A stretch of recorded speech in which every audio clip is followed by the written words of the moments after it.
Hello students, welcome to the public administration class.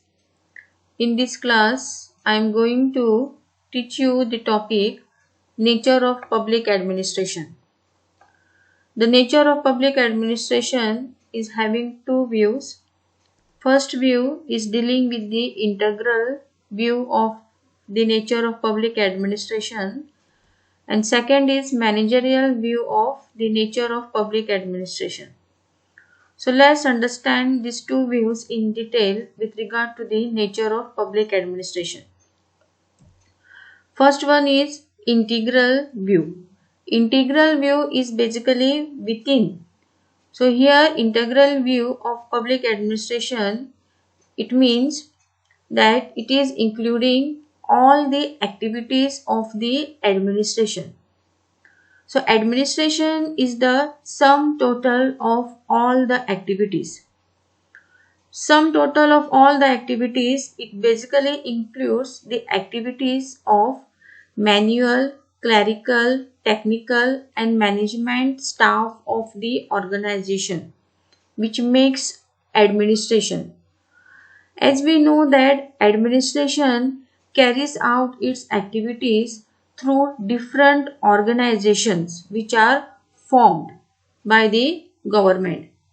And each organization, in order to function, it includes the staff. And these staff are categorized into as manual staff, clerical staff, technical staff and management staff. So at the bottom level of the organization, it is the manual staff. Above manual staff, it is the clerical staff. After clerical staff, it is technical. And at the top, it is the management. So all these levels of the staff in the organization, it makes administration. So that's why it is considered as the integral nature of administration, which is including all those which are present in the administration. So all the above work to achieve objective of the organization. So staff are categorized into manual, clerical, technical and management so that the work of organization carries in a smooth manner and the organization succeeds to achieve the objective of the organization. In integral view, all officials from bottom to top are the constitute of public administration. So from bottom it is the manual, then clerical, then technical and at the top it is the management. So all these officials which are present in the organization is making the public administration. So the supporter of this integral view of the nature of public administration are the two thinkers.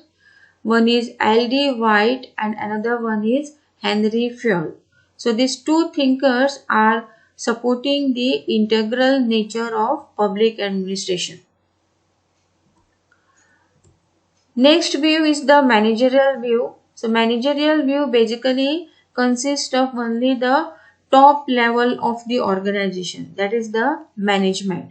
And managerial view basically managing the activities of the organization. So here the managerial view, it involves the post-scope function of the management, that is the planning, organization, commanding or directing, coordinating and controlling public administration.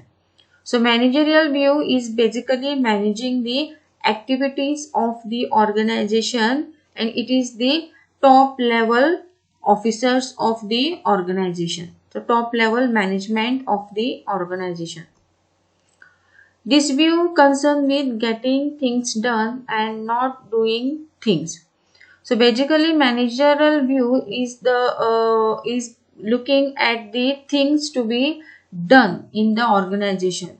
So by giving orders and by coordinating the work with the staff of the organization, management see that the work gets done. The supporter of the managerial view are Luther Gulick and Albert Simon. So managerial view basically excludes public administration from non-managerial activities such as manual, clerical and technical activity. So this management, okay, or managerial view is not including the other levels of the organization, that is manual, clerical and technical staff of the organization. So it is including only one level of the organization, so one level staff of the organization, that is the top level management. Okay, only management is included, which is having the role of managing the activities of the organization. So with this I finishes with the nature of public administration. Thank you very much. You can subscribe the channel in order to get the notification of my next video, which is coming on public and private administration. So in that we will look at the similarities and dissimilarities associated to the public administration and private administration. Thank you.